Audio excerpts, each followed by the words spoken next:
Pak Robi, silakan.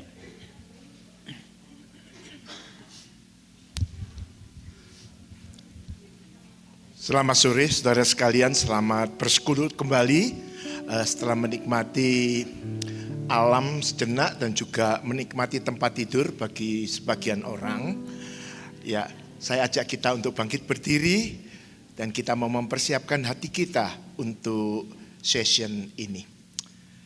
Kami mengucap syukur Bapa karena selama 2 hari ini kami sungguh-sungguh menikmati kehadiran Tuhan melalui firman-Mu yang dikupas dengan luar biasa, melalui persekutuan dengan saudara seiman, melalui pujian yang kami naikkan. Bapa di surga, persiapkan hati kami, supaya kami tetap memiliki satu gairah dan semangat untuk memuji, dan terlebih daripada itu untuk duduk tenang, membuka telinga hati kami, untuk mendengar firman Tuhan, untuk ditegur, dikuatkan, didorong dan dibentuk olehnya. Kami menyerahkan ya Tuhan session ini ke dalam tangan Tuhan, dan kami menyerahkan saudara-saudara kami yang di dalam perjalanan ke tempat ini ke dalam tangan Tuhan juga. Ini doa kami di dalam nama Tuhan kami Yesus Kristus. Kami membuka session ini. Amin.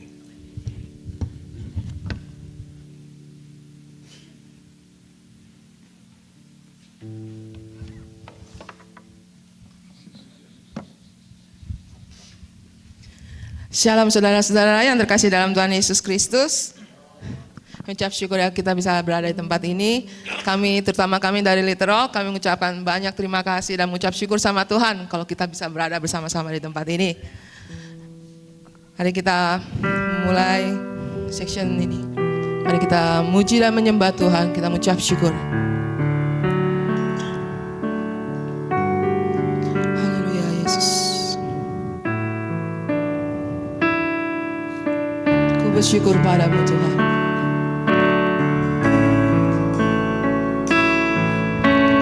Ku bersyukur padamu Tuhan atas kasih-Mu dan berpas-Mu bagi nama-Mu yang sebab Engkau kebenaranku Yesus, sebab Engkau kebenaranku, padamu ku percaya, betapa mulianya Tuhanku, ku rindu menyatakan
bersorak-sorai buat Tuhan kita Yesus Kristus. Kita percaya kalau kita berada di sini adalah anak-anak pilihan Allah. Kita adalah satu kasih dalam Tuhan Yesus. Amin.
Puji nama Tuhan, amin.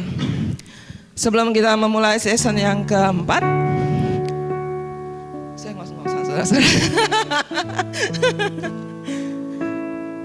Kita mempersiapkan hati kita untuk mendengarkan firman Tuhan. Tuhan, kami menyerahkan hidup kami ke dalam tangan-Mu, Yesus. This is my desire, Tuhan. This is my desire to honor you, Lord, with all my heart I worship you.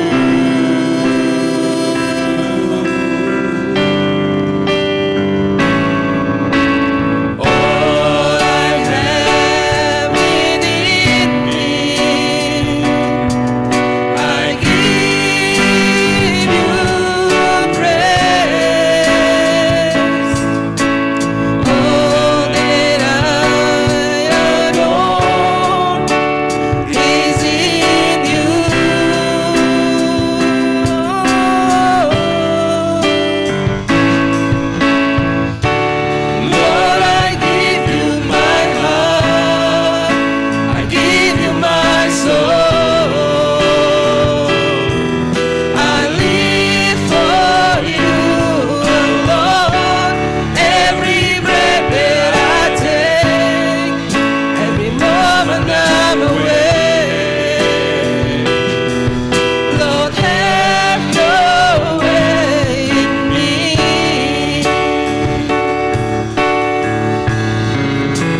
bukan sekedar pujian yang keluar dari mulut bibir kami, tetapi dari dalam hati kami untuk senantiasa berkomitmen memberikan yang terbaik, oleh karena Engkau yang telah lebih dulu memberikan yang terbaik kepada kami. Yang terbaik dari Engkau adalah firman itu sendiri, firman yang hidup dan yang kekal. Kami sambut firman-Mu dengan penuh sukacita di dalam nama Tuhan Yesus Kristus. Haleluya. Amin. Puji Tuhan, saya persilakan duduk kembali. Selamat sore kembali, shalom semuanya. Tetap semangat. Puji Tuhan. Puji Tuhan. Kita akan merenungkan satu tema yang mungkin tidak asing karena terlalu sering disampaikan, tetapi ada hal-hal yang mungkin saudara bisa memperoleh hal-hal yang baru dan itu bisa menyegarkan kita kembali.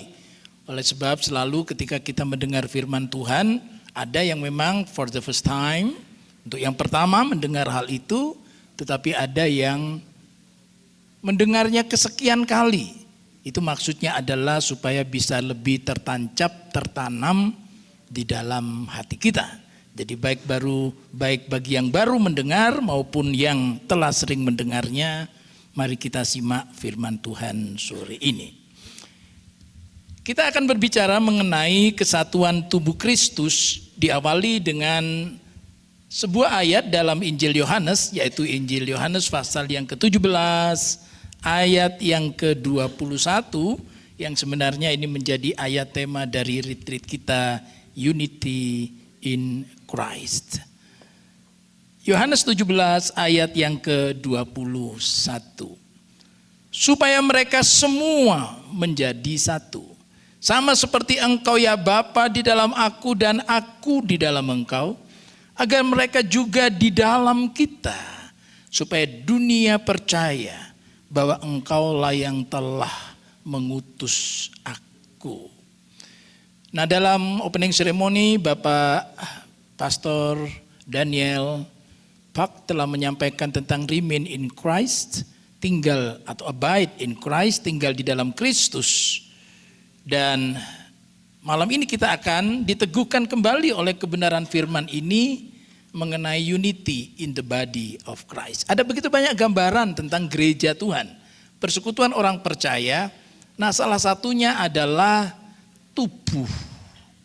Nah, itu berarti berbicara tentang tubuh, sebenarnya maksud firman Tuhan itu sederhana.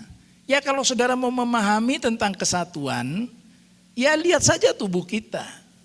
That's all. Itu saja sebenarnya.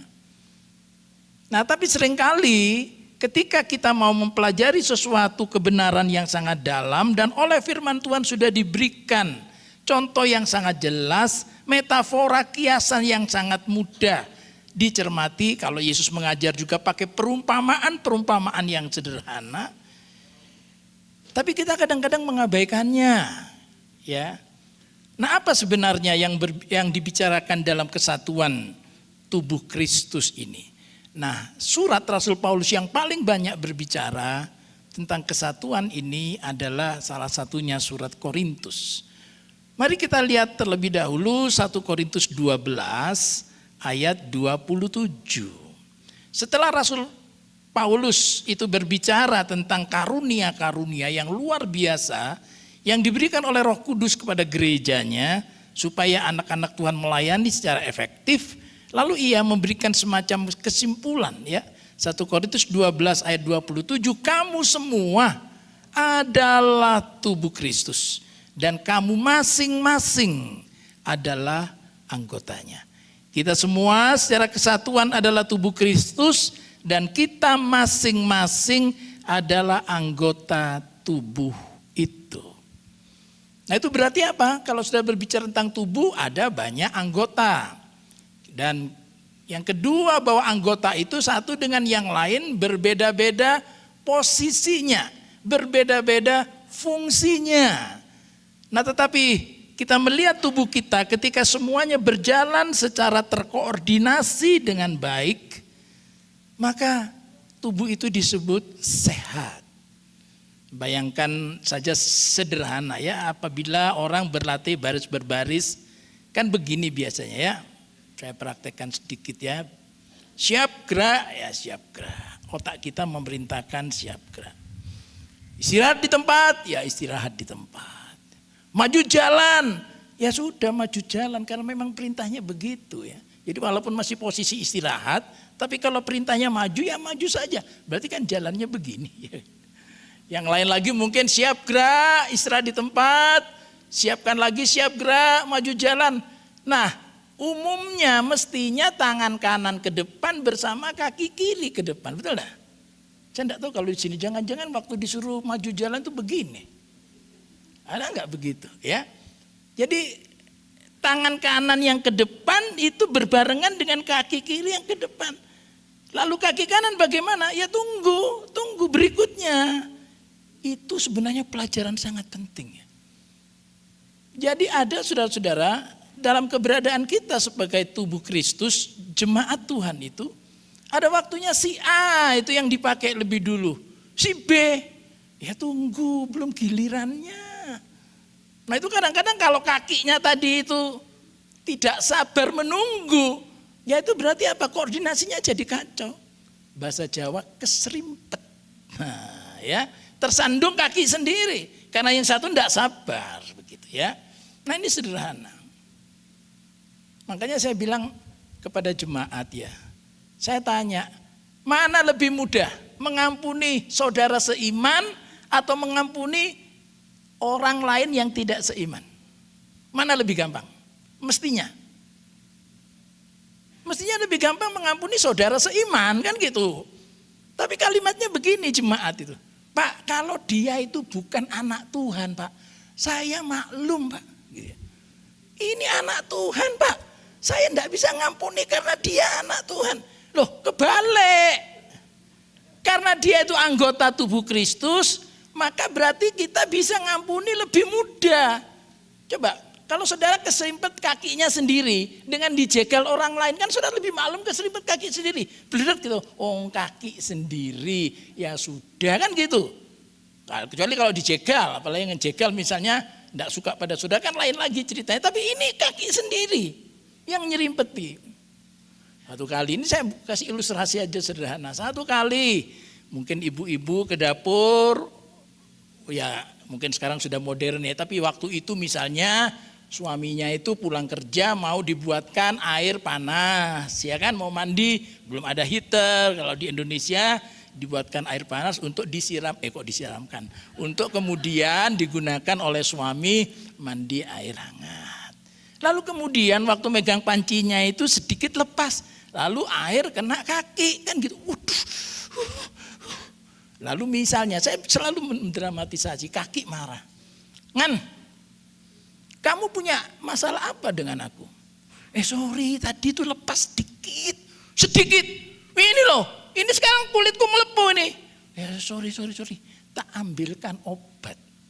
Nah tadi yang membuat kaki melepuh itu tangan. Lalu tangan berkata mau mengambilkan obat. Lalu kakinya menolak. Aku tidak sudi. Kamu sudah menyakiti aku. Aku sekarang mau minta tolong pada hidung untuk ngambil obat. Ada cerita begitu?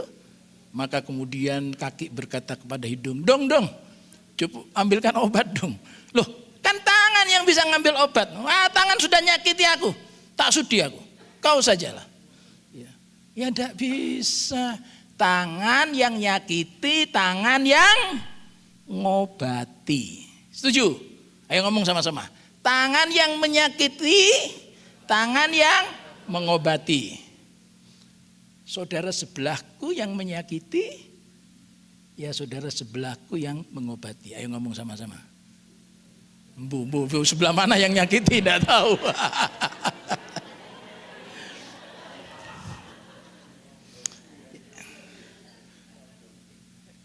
Saya ini mau ngomong satu ini cuman ya wis tak berani wis. Pendeta sing nyakiti, pendeta sing ngobati. Ayo ngomong sama-sama. 2, 3. Wah, lega aku Pak, lega Pak. Jadi kadang-kadang waduh dia nyakiti saya, khotbahnya nyerang saya. Saya sakit ini, melepuh ini. Ya sebentar diambilkan obat, tunggu sebentar.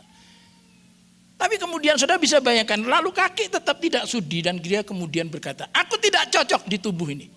Aku tak pindah saja ke tubuh orang lain. Maka kaki lepas dari tubuh saudara, ceklek, kunduk. Dia cari tempat persinggahan yang baru. Kaki saya marah pada tangan saya lalu nempel di tempatnya Dero. Ya Pak Dero ya, sehingga kakinya Pak Dero 3, kaki saya tinggal 1. Itu namanya monster. Betul enggak? Tapi coba saudara bayangkan. Kita tuh di gereja-gereja lokal itu ditempatkan Tuhan di situ. Saya sebagai kaki, satu kali saya mungkin disakiti oleh tangan. Tapi adalah aneh kalau kemudian saya pergi, lalu saya bergabung dengan tempat lain yang sudah ada kaki 2 di situ.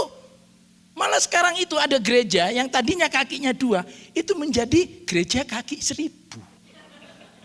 Apa itu kaki 1000? Lipan, ya kelabang itu kan. Ya karena kebanyakan di situ dan sebagian besar itu mungkin itu memang kaki. Jadi kaki 2 jadi kaki 1000. Ini aneh sekali. Jadi saudara-saudara seberat-beratnya tangan tadi itu menyakiti. Ya dia juga yang ngambilkan obat. Tetap saja di situ, ya, tetap stay. Nah, besok minggu saya bicara tentang faithfulness, ya, kesetiaan. Penekanan Rasul Paulus dalam 1 Korintus tadi oleh karena kemudian terjadi kerentanan untuk pecah ketika ada orang-orang yang merasa memiliki karunia-karunia istimewa. Nah, mari sekarang kita akan lihat pentingnya kesatuan ini ya. Yang pertama karena kesatuan merupakan ciri manusia rohani. Jadi kalau kita berkata saya adalah manusia rohani, maka cirinya adalah kesatuan ini. 1 Korintus 3 ayat 3 sampai 4. Karena kamu masih manusia duniawi. Ini teguran Rasul Paulus kepada jemaat di Korintus. Sebab jika di antara kamu ada iri hati dan perselisihan, bukankah hal itu menunjukkan bahwa kamu manusia duniawi dan bahwa kamu hidup secara manusiawi? Karena jika yang seorang berkata aku dari golongan Paulus dan yang lain berkata aku dari golongan Apolos, bukankah hal itu menunjukkan bahwa kamu manusia duniawi yang bukan rohani? Jadi kalau masih ada grup-grupan, kelompok-kelompokan, idola-idolaan, saya dari golongan Paulus, saya dari golongan Apolos, kata Rasul Paulus, itu menunjukkan kamu manusia duniawi, bukan manusia rohani. Itu berarti bahwa kita perlu memahami bahwa semua hamba-hamba Tuhan itu terlepas dari kelebihan kekurangannya itu dipakai Tuhan dengan cara yang berbeda-beda. Di gereja Isa Al-Masih Pringgading itu ada pendeta namanya Immanuel, ya, pendeta Immanuel tadi pagi saya cek dia khotbah, ya. Nah, pendeta Immanuel ini terkenal sebagai pendeta yang ngurusi orang stres.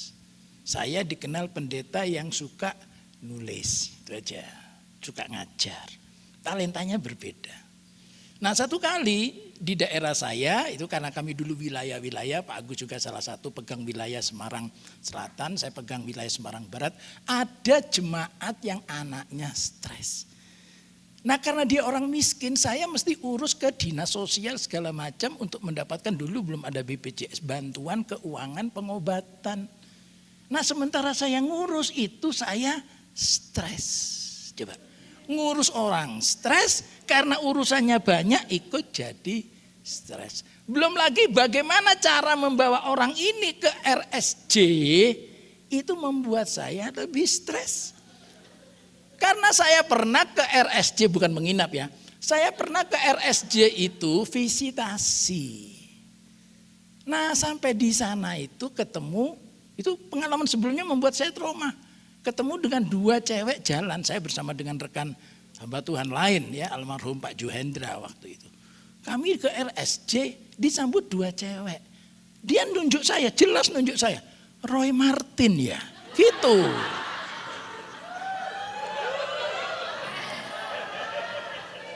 Gimana? Oh kayak gini kok Roy Martin itu loh ya kan. Ya saya jawab, Sofia Lacuba ya, kan gitu. Lah ketemu orang begitu kan mesti ikutan begitu. Lalu dia bilang iya, katanya gitu. Nah karena itulah maka saya itu trauma. Jadi saya stres gitu.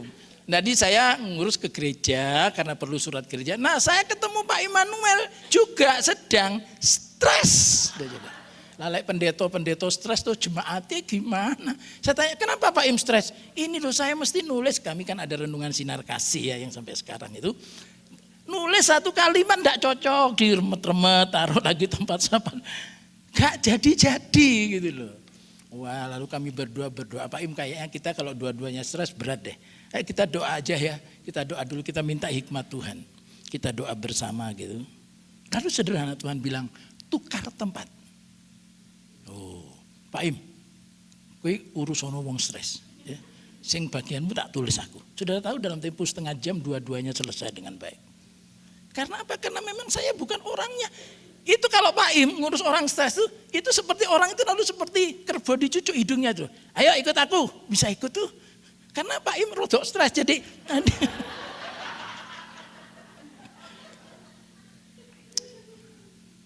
itu hanya berarti apa? The right man should be in the right place. Kan begitu. Jadi karena tidak tepat orangnya. Bukan masalah bisa tidak bisa, tapi lebih lama. Jadi kalau ngurusnya mestinya itu setengah jam, itu bisa 40 tahun itu ya kan. gitu. Karena tidak tepat. Jadi ciri manusia rohani itu Paulus ya Paulus, Apolos ya Apolos. Nah itu dengan masing-masing kelebihan kekurangannya. Yang kedua, bahwa kesatuan itu adalah bentuk sinergitas. Coba saudara lihat ya di 1 Korintus 3 ayat 9. Karena kami adalah synergon. Itu bahasa Yunani synergon. Dari situ muncul kata sinergi. Karena kami adalah sinergon dengan Allah. Ya. Kamu adalah ladang Allah, bangunan Allah. Kami ini kawan sekerja Allah. Jadi kesatuan itu bisa terjadi kalau kita sadar bahwa Allah lah pemilik ladang, Allah lah pemilik bangunan. Dan kita itu kawan sekerjanya. Itu berarti apa? Sinergi kalau ada 2 angka 10. Itu bukan 10 tambah 10, bukan. Bukan 10 kali 10, bukan. Sinergi itu 10 pangkat 10. 10 powered by 10. Itu berarti 10, 1 dengan 10 nol di belakangnya. 10 miliar. Itu sinergi. Jadi sesuatu yang kalau dikerjakan sendiri-sendiri itu hasilnya akan sedikit, dikerjakan bersama itu hasilnya lebih banyak. Namanya juga tim. Tim itu kan singkatan. Together everyone achieve more. Kan begitu. Tim. Nah dalam tim, nah ini yang penting. Tim ini harus itu tadi. Tahu bahwa saya punya ini, teman saya punya yang lain, lalu kita bisa saling melengkapi. Karena apa sinergitas ini perlu? Karena kita sedang menjalankan proyek Allah. Tadi itu ladang dan bangunan. Kita sedang melaksanakan proyek, bukan proyek kita, proyeknya Tuhan. Nah kalau proyek kita itu kita anggap pelayanan untuk proyek kita.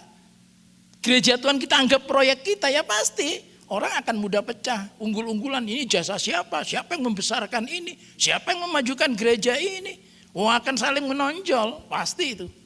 Tapi kalau kita sadar ini proyeknya Tuhan, ini ladang Tuhan, ini bangunan Tuhan, ini jemaat Tuhan, maka itu tidak akan terjadi. Tidak akan terjadi. Nah bandingkan dengan proyek manusia apa contohnya? Menara Babel. Mereka bersatu, perhatikan aja Kejadian pasal yang ke-11 ya. Mereka itu berkata mari kita bersatu. Tapi kalimatnya mari kita dirikan bagi kita sebuah kota dengan sebuah menara yang punyanya sampai ke langit. Marilah kita cari nama supaya kita jangan terserak ke seluruh bumi. Itu ayat 4. Mari kita bersatu membangun proyek manusia. Ya, supaya ada nama bagi kita. Bagi kita bukan bagi Tuhan. Nah itu pasti akan terjadi yang disebut Babel. Ya, salah satu arti kata Babel adalah kekacauan. Ya, kekacauan, Tuhan yang mengacaukan setiap ada satu upaya bersatu untuk proyek-proyek manusia di luar kehendak Tuhan. Nah, oleh sebab itu Bapak Ibu saudara-saudara sekalian, kita tidak perlu takut ketika orang berusaha untuk membangun satu kekuatan untuk menggoyang pekerjaan Tuhan. Ketika Yesus berkata kepada kepada Petrus, di atas batu karang ini aku akan membangun jemaatku. Di atas pernyataan Petrus itu akan dibangun jemaat Tuhan dan alam maut tidak akan mengalahkannya. Artinya kekuatan siapapun tidak akan pernah bisa. Nah, karena apa? Itu proyek Tuhan. Nah, yang ketiga, bahwa kesatuan itu penting karena merupakan kesaksian iman Kristen. Tadi Yohanes juga jelas katakan, supaya dunia percaya engkau yang telah mengutus aku, maka salah satu tandanya adalah unity, kesatuan. Dan ini saudara-saudara lebih mudah dikatakan daripada dilakukan. Mengapa? Nah, ini hakikat kesatuan. Satu, adanya perbedaan posisi dan fungsi. Cuma begini ya, jantung dan jari berbeda, betul enggak? Jantung dan jari berbeda. Bibir dan lutut berbeda, betul enggak? Sekarang kalau bibir dan lutut berbeda, ketika bibir diberi lipstik, lutut nuntut, tolong saya juga diperlakukan seperti itu. Adakah yang menjual bukan lip ya, tapi dengkul tik? Nitik ya, ini kan ya kan nitik, ini kan lipstick, ada?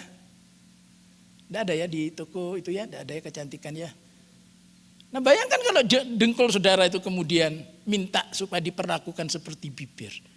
Nah, ingat bibir, saya ingat rujak cingur. Bapak Ibu tahu rujak cingur? Rujak Surabaya. Nah, satu kali ada wartawan yang mewawancarai seorang penjual rujak cingur. Dia tanya, Bu, pengalaman ibu ini membuat rujak cingur apa yang sangat berkesan? Begini, rupanya cingur sapi betina dengan cingur sapi jantan itu berbeda. Loh, berbeda di mana, Bu? Cingur sapi betina itu masaknya tuh lama karena alot. Kalau cingur sapi jantan itu lebih empuk. Cingur sapi betina lebih alot. Ditulis oleh wartawan. Lalu saya ceritakan ke istri saya. Kilonya, gue tak kandani, tak kasih tahu. Ini ada cerita tentang cingur. Kamu kan suka makan rujak cingur. Ternyata cingur sapi betina lebih alot. Itu saya ulang-ulangi memang. Lebih alot.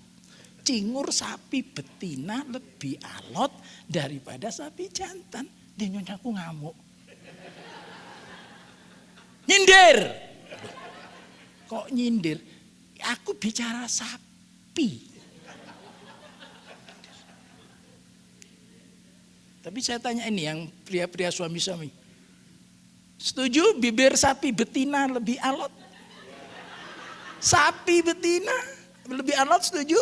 Ya, kalau mendengar yang saya katakan tadi, itu hasil survei wawancara jurnalis itu.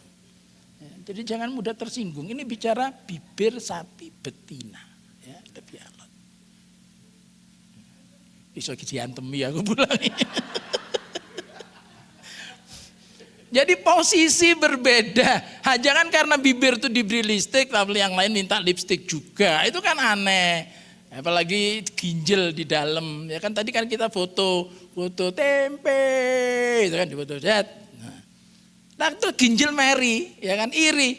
Enak yang difoto cuma wajah, ya kan bibir, mulut, ya kan semua difoto. Aku kok enggak pernah difoto.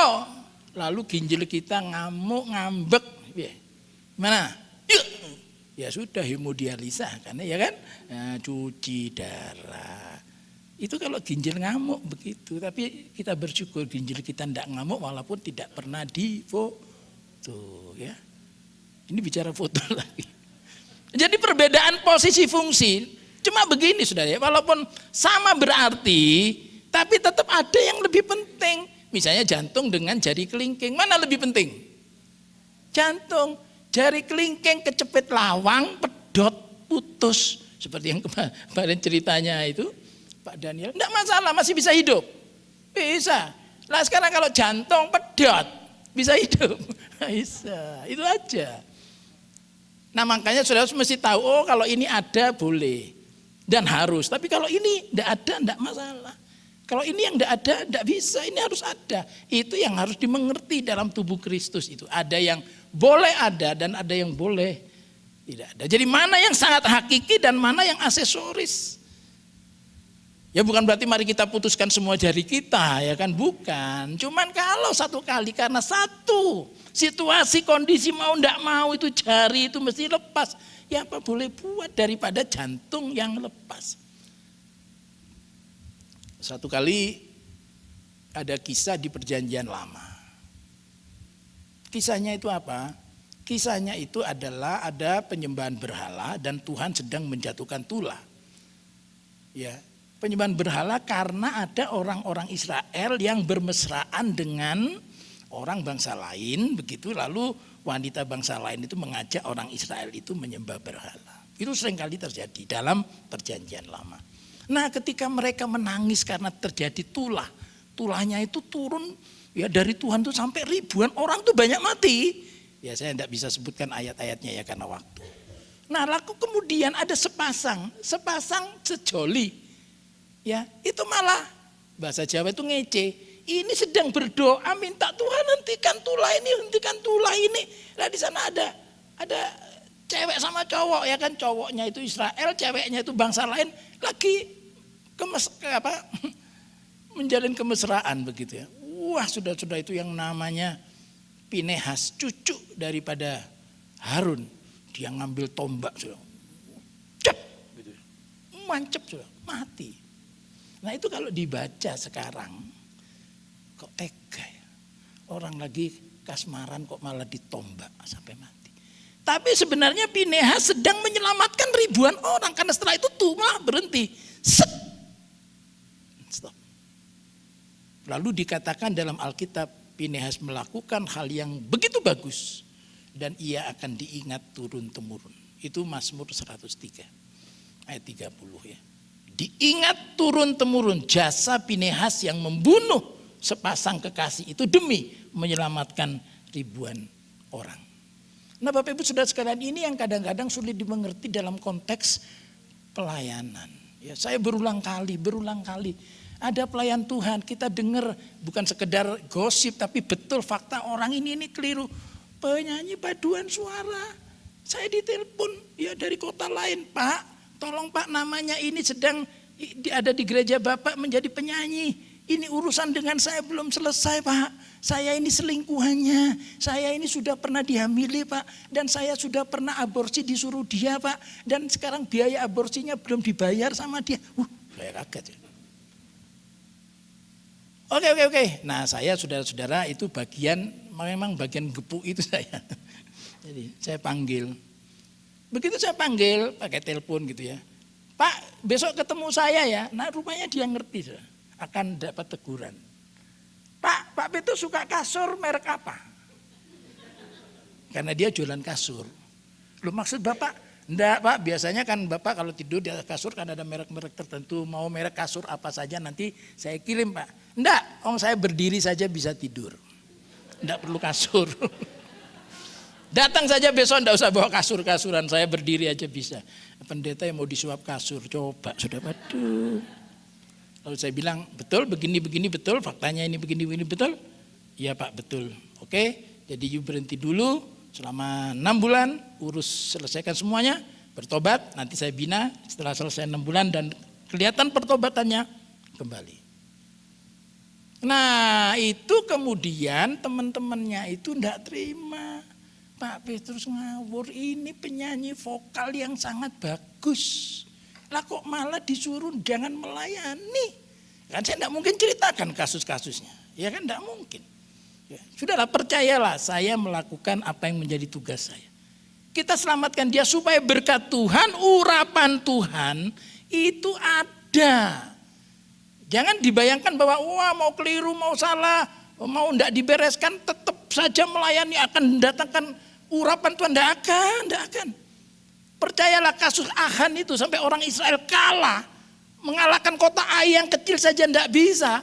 Itu karena ada sumbat berkat Tuhan, sumbat pertolongan Tuhan di situ. Kalau Yosua tidak tegas, bereskan dulu itu Achan, ya pasti tetap akan kalah. Tapi ketika Achan dibereskan, ya sumbatnya lepas, berkat Tuhan mengucur, kemenangan diperoleh. Itu berarti kalau di keluarga kita atau di gereja kita nampaknya ada sesuatu yang tersendat. Itu harus kita punya kepekaan. Ini jangan-jangan bukan mencari-cari salah orang, bukan. Seringkali saya suruh anak-anak, ya ketika kok kayaknya ada berkat atas keluarga kami itu kok seperti terganggu begitu ya. Saya panggil anak-anak. Saya tidak selalu mencari salah. Ya, tapi kita kalau Tuhan uji kita seperti Ayub, oke lah. Tapi kalau tidak, kamu nyontek tidak. Kamu berbuat curang tidak. Kamu bikin dusta tidak. Cek semua. Ya Pak, aku kemarin tuh nyontek begini. Oke. Enggak apa-apa. Kita minta ampun pada Tuhan. Minta ampun, bereskan dengan Tuhan. Kamu sudah salah dan berjanji tidak akan melakukannya lagi. Nah, ketika begitu selesai, ya berkat itu datang. Saya pernah sekali mimpin satu yayasan, ya begitu. Itu kenapa ya berkat Tuhan atas kampus itu kok enggak datang ya? Biasanya datang, macam ini kok tersendat. Lalu saya berdoa, Tuhan apa ya? Nah, kemudian Tuhan ingatkan kasus Achan itu. Ada sesuatu yang tidak beres, something wrong, bereskan. Jadi saya bereskan orang itu, ya harus dipecat dong ya. Pecat, tegas, enggak usah. Itu langsung berkat Tuhan datang, ngucur. Oleh sebab itu saudara-saudara, ini disebut dalam leadership itu disebut hukum apel busuk. Apa hukum apel busuk? Kalau ada 10 apel dan ada 1 apel yang busuk, jangan harap 1 apel yang busuk itu kemudian akan menjadi baik karena adanya 9 apel yang baik. Sebaliknya lah yang terjadi, 9 apel ini akan ikut busuk. Itulah sebabnya hukum apel busuk dalam leadership itu, singkirkan ini apel yang busuk supaya ini terselamatkan. Itu yang kadang-kadang sulit dipahami dalam konteks tubuh Kristus. Kan saya kasih contoh lain. Saya misalnya mengendarai mobil. Enak-enak mengendarai mobil, ada nenek-nenek umur 85 nyebrang jalan. Ya, itu kan berarti saya mesti refleks. Menghindari. Kalau saya menghindari dengan benar, ngerem dengan benar, ya dia terluputkan dan tidak ada korban berikut. Tapi umumnya karena ini refleks, mau truk, mau mobil apapun, ngantem warung yang mati 10 dan semuanya belum nikah. Ini nenek ini sudah nikah 3 kali, umur 85 sudah bau tanah. Berarti gimana? Apa yang mesti dilakukan? Nah, ya kan? Ayo, angel toh? Susah. Kondisi dilematis gini kan susah. Tabrak salah, enggak ditabrak. Iya, kalau kita refleksnya itu bisa kita sendiri yang jegur misalnya, oke lah mobilnya rusak atau saya lecet. Nah, tapi itu seringkali lalu jatuh korban lebih banyak. Kan banyak itu truk menghindari, sepeda nyelonong, malah korbannya lebih banyak. Gimana kalau gitu itu? Ya kan? Ya kalau di Indonesia jawabannya takdir. Ya kan? Tapi kan ini ceritanya itu bahwa dalam tubuh Kristus itu ada hal-hal yang sesuatu itu mesti dipotong karena kalau tidak itu mengganggu yang lain. Nah, perumpamaan kemarin yang disampaikan oleh Pak Daniel kan juga begitu tentang pokok anggur. Ya kalau ada yang ranting-ranting yang tidak berbuah ya dipotong, dibersihkan. Nah, oleh sebab itu ini penting untuk melihat apa tindakan-tindakan mana yang harus dilakukan. Ya, hakikat kesatuan adalah di dalamnya ada kompetisi, ada koordinasi, ada kolaborasi. Kapan berkompetisi? Kapan berkoordinasi? Kapan berkolaborasi? Itu ada waktu-waktu tertentu. Tidak selalu berkompetisi, ya kan? Anak-anak kan juga begitu ya, di rumah kan begitu. Ayo Cici bisa, kamu juga mesti bisa, kan begitu. Ya, dengan teman sekolah juga bisa berkompetisi, gereja juga bisa berkompetisi secara positif, ya. Tapi juga harus bisa berkoordinasi dan berkolaborasi. Nah, intinya adalah bagaimana sehati sepikir, ya, satu kasih, satu jiwa, satu tujuan. Filipi 2 ayat 2. Karena itu sempurnakanlah sukacitaku dengan ini, hendaklah kamu sehati sepikir dalam satu kasih, satu jiwa, satu tujuan. Nah itulah sebabnya sepak bola, kalau bicara saya sepak bola Indonesia sulit ya, untuk menang sulit. Karena pada umumnya ketika bola ada di kaki, ya dibawa sendiri. Ya, sekarang sudah lebih baik. Mestinya kan dioperkan kepada yang ada di depan itu. Lalu mikirnya gini lah, kalau saya operkan kan dia yang dapat nama. Enggak, saya bawa sendiri saja. Bawa sendiri sampai depan gawang, ada kiper, kipernya dipukul. Buk, gol. Ya kapan menang? Nah saudara-saudara, kalau kita lihat dalam Kejadian, ada nama Onan di situ. Itu adalah anak daripada Yehuda. Jadi Yehuda itu punya anak namanya Er dan Onan. Dan ada anak yang ketiga, laki-laki. Er itu mendapatkan istri namanya Tamar. Lalu Er itu dikatakan berbuat jahat di hadapan Tuhan sehingga dia dibinasakan Tuhan. Lalu ada Tamar, jandanya, ada Onan. Lalu Yehuda ngomong gini, Nanan, itu ya ensomu itu, enso Tamar itu ya, iparmu itu nikahi saja, boleh waktu itu hukumnya dinikahi. Cuma nanti kalau punya anak harus bin itu anaknya. Jadi misalnya saja X bin R, bukan X bin Onan, bukan. Ngerti ya? Gitu. Sebentar Pak. Jadi kalau nanti aku dengan Tamar punya anak, maka namaku tidak tercantum di situ, enggak tercantum. Jadi kamu mewakili kakakmu menghasilkan anak-anak, tapi anaknya itu harus X bin R. Wah, Onan tidak sudi. Saya enggak mau. Enggak mau. Kalau nama saya tidak tercantum di situ, saya tidak mau. Sudah, saya buang saja. Air mani saya buang-buang saja. Ngapain? Itu maknanya apa? Tuhan lihat itu suatu pekerjaan perbuatan yang jahat dibinasakan Tuhan. Karena apa kesalahannya? Tidak mau kalau namanya tidak digunakan di situ. Maunya itu kalau saya berlakukan sesuatu ya saya harus dikatutkan di situ. Saya tidak mau kehilangan nama saya. Nah kalau itu yang terjadi Bapak Ibu, sulit, kesatuan sulit. Tapi kalau kita mau, enggak apa-apa. Ini untuk tim, yang penting kemenangan tim, kesatuan tim, yang penting semuanya menang, yang penting jemaat ini diberkati Tuhan. Saya enggak apa-apa, enggak usah dimasukkan situ, enggak apa-apa. Itu ada orang-orang yang begitu. Ya. Sebab kalau semua orang ingin menonjol, semua orang itu ingin supaya terpampang namanya, berat. Tahu apalagi itu tadi ya, siapa yang paling berjasa? Sebab kalau kita hidup bernafas ini siapa sebenarnya yang paling berjasa? Kalau saya bisa berjalan seperti ini siapa yang paling berjasa? Matakah? Kakikah? Tangankah? Mungkin kaki berkata ya saya yang melangkah. Tunggu dulu. Ya, kepala kan berkata kamu tidak ada koordinasi dari sini kamu tidak bisa melangkah. Jantung berkata lah kalau aku tidak berdetak ya kamu tidak bisa melangkah. Ya, semua orang lalu semua bagian tubuh lalu merasa berjasa. Nah itu akan sulit. Oleh sebab itu Rasul Paulus gunakan di Filipi 2 ya. Mari kita akhiri renungan ini Filipi pasal 2 ayat 3 sekarang. Dengan tidak mencari kepentingan sendiri atau puji-pujian yang sia-sia. Sebaliknya hendaklah dengan rendah hati yang seorang menganggap yang lain lebih utama daripada dirinya sendiri. Dan janganlah tiap-tiap orang hanya memperhatikan kepentingannya sendiri, tetapi kepentingan orang lain juga. Dulu kalau kita itu belajar, ketika guru di sekolah itu membawa sapu ya, kita langsung ambil sapunya ya enggak? Sini pak, saya yang nyapu. Sekarang, ini bahkan di sekolah Alkitab, begitu guru pegang sapu, dia mulai nyapu. Murid-muridnya berkata apa? Pak sebelah sana sekalian Pak yang sana juga. Itu juga loh Pak, yang itu juga Pak. Ini akhir zaman. Ya akhir zaman itu begitu. Nah, mesti kan diambil ya kan. Guru membawa tas. Dulu kan murid kan, sini Pak kami bawakan tasnya kan gitu. Sekarang enggak ya kan. Jadi papasan karepe gurune kangelan bawa gitu ya.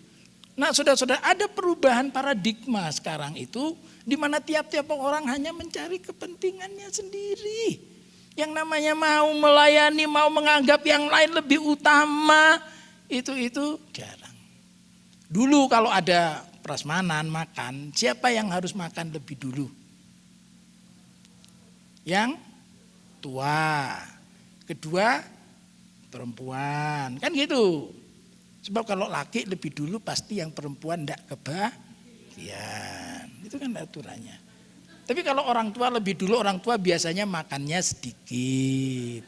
Tapi sering. Ya kan? Makanya lalu ada pertanyaan, sebenarnya orang tua itu makan sedikit apa sedikit makan? Sedikit makan. Yaitu sedikit makan sedikit. Itu yang paling benar. Sedikit makan, sedikit. Nah itu orang tua dulu, setelah itu perempuan, baru yang terakhir itu yang paling gemuk. Kan begitu. Gitu. Ya, itu urutannya. Nanti kita coba lihat itu dipraktekkan tidak waktu kita makan di sana. Ya. Mana yang lebih dulu? Silakan. Sekarang tuh Pak, kalau silakan begitu tuh enggak kebagian. Enggak kebagian Pak pasti. Siapa bilang? Nah saudara-saudara, ini prinsip Filipi ini penting. Rendah hati, tidak memperhatikan kepentingannya sendiri, kepentingan orang lain juga. Dan ayat 5 itu disebutkan, kita meneladani Kristus. Hendaklah kamu dalam hidupmu bersama menaruh pikiran dan perasaan yang terdapat juga dalam Kristus Yesus. Oh berarti kita tuh punya patron, kita punya pola, kita punya contoh. Kristus begitu rendah hatinya, ia tidak menganggap keberadaannya yang setara dengan Allah itu sebagai hak yang harus dipertahankan. Nah sekarang orang bilang, siapa saya? Begitu. Apa kamu tidak tahu siapa saya? Ya saya jawab, saya tidak tahu. Biasanya begitu ya kan, saya tidak tahu. Nah seringkali saudara-saudara, kalau itu yang terjadi, bahwa saya yang harus menonjol, maka tidak akan pernah terjadi. Tapi kesatuan tubuh Kristus hanya bisa terjadi kalau satu tadi rendah hati, tidak mencari kepentingan diri sendiri, tidak mencari puji-pujian yang sia-sia, tetapi kepentingan orang lain yang lebih banyak demi meneladani Yesus Kristus. Ketika kita melihat Yesus Kristus sebagai patron, sebagai pola, maka kita akan bisa berfungsi sebagai tubuh Kristus dengan baik. Beri kemuliaan bagi Allah kita. Mari kita akan menaikkan sebuah pujian, jadikan kami sehati. Jadikan kami sepikir dalam satu hati. Biar kehendak-Mu jadi. Bapak Ibu Saudara sekalian, ketika Yesus berkata, anak manusia tidak punya tempat meletakkan kepalanya. Itu bukan cuma kalimat sederhana secara fisik. Oh Yesus tidak punya tempat, tidak punya kasur, tidak punya ranjang, bukan itu. Perhatikan, kalimat itu perhatikan, jangan sampai Tuhan kembali kecewa. Jangan sampai lalu dia berkata, aku ini kepala, tapi aku tak punya tempat meletakkan kepalaku. Karena tidak ada tubuh yang utuh. Semua tubuh tercerai-berai. Yang tangan maunya ke sana, kaki maunya ke sana. Yang telinga maunya itu, yang mulut maunya ini, tidak pernah bisa disatukan. Sehingga kemudian kepala itu tidak punya tempat meletakkan kepalanya. Saudara-saudara, mungkin kita mengharapkan sesuatu kepada Tuhan supaya Tuhan menolong kita. Tapi malam ini mari kita menjawab doa Tuhan. Tuhan juga berdoa, Tuhan punya kerinduan. Jangan cuma saudara pikir, I have a desire. Kita juga mesti ngerti bahwa Tuhan pun punya desire. God has desire. Apa kerinduan Tuhan? Supaya kita bersatu.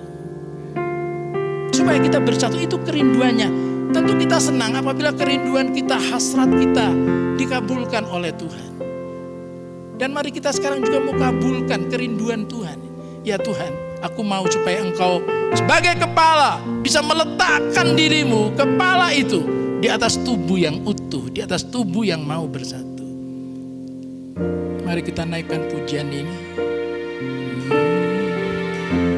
satukan kami, satu dalam kuasa-Mu, sebab kami bersaudara.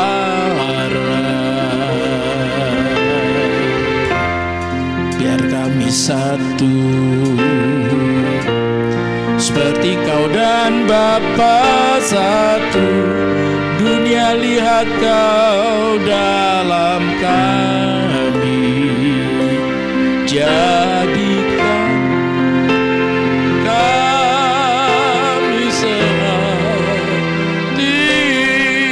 sepikir. Biar kehendak-Mu jadi, kehendak-Mu jadi, untuk menyatakan rahmat-Mu, jadikan kami satu. Mari kita bangkit berdiri, kita naikkan pujian ini dengan segenap hati kita. Satukan kami ya Tuhan, satukan kami, satu dalam kuasa-Mu, sebab kami bersaudara. Biar kami satu, seperti Kau dan Bapa satu. Dunia lihat Kau dalam kami, oh jadikan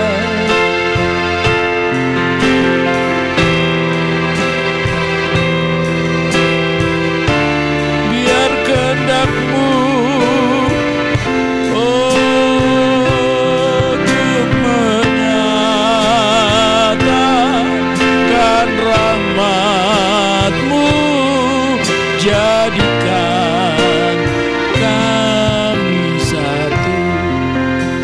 Bapak Ibu Saudara sekalian, ketika Tuhan berkata kepada saya, Petrus, aku mau jadikan kamu leher, bukan kepala. Tugasmu satu, topang kepala itu. Biar kepala itu bisa berputar ke kanan dan ke kiri. Kamu tetaplah jadi leher.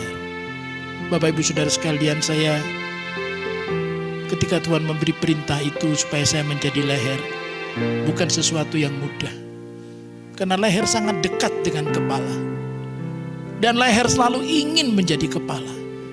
Sudah tinggal 1 senti, leher dekat dengan kepala, dan leher cenderung di mana-mana.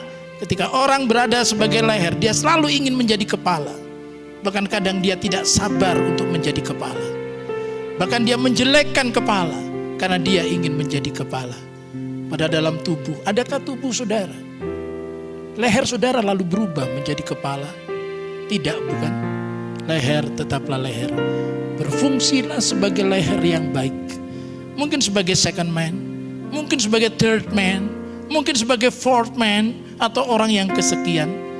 Mungkin saudara berada pada bagian-bagian tubuh Kristus yang nampaknya tidak kelihatan, seperti ginjal yang kecil, atau seperti bagian-bagian yang tak nampak. Tidak pernah mungkin mendapatkan perlakuan pemolesan, tersembunyi, bahkan dekat dengan bagian-bagian yang sama sekali berbau tidak enak. Tapi ketika Tuhan tempatkan di situ, kerjakan dengan setia, kerjakan dengan sungguh-sungguh. Karena Rasul Paulus berkata, ada upah bagi tiap pengerja. Siapapun dia, apakah dia menabur, apakah dia menyiram, apakah dia yang menuai, Tuhan yang memberi pertumbuhan. Baik yang menabur maupun yang menyiram, dua-duanya mendapatkan upah dari Tuhan. Jadikan kami sehati sepikir, biar kehendak-Mu. Bapak Agus, saya serahkan.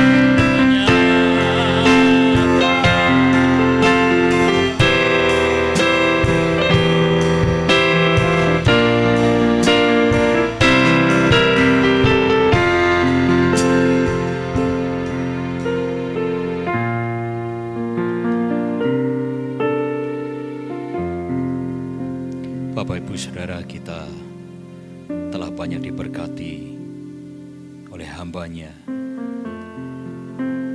Tanpa terasa kita sudah ada pada sore hari ini. Retreat ini tinggal malam hari ini.